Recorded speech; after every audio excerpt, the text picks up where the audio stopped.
Құлан мектеп гимназиясының қазақ тілі мен әдебиеті пәнінің мұғалімі Тасқанбаева Гаухартас Мелдебекқызы. Қазақтың ақиық ақыны Мұқағали Мақатаевтың 90 жылдық мерейтойына орай ұйымдастырылған челлендж эстафетаны жалғастырамын. Мұқағали Мақатаев. Шаршадым білем, жантая кеткім келеді.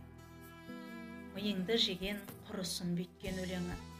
Күйзеліп тапқан көңілдегі көрік той, аузыңа түссе адыра қала береді. Өлеңі құрысын, таппадым одан ұятты. Жазбай-ақ қойдым, жазғаным енді ұятты. Мен сізде мына ғаламат жырау дүние, өзінен өзі жырланып жатқан сияқты. Өткізіп жылдар, өткізіп айлар бекер болды. Болғансып ақын, мұрнымды несін көтердім. Өлмей-ақ жүр ғой өлең жазбаған адамдар.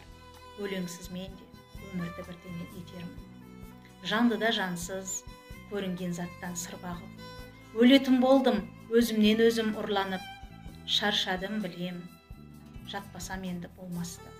Жұрт кетіп жатқан қара теңізге бір бар. Осы челлендж эстафетаны Құлан мектеп гимназиясының қазақ тілі мен әдебиеті пәндерінің мұғалімдеріне жолдаймын.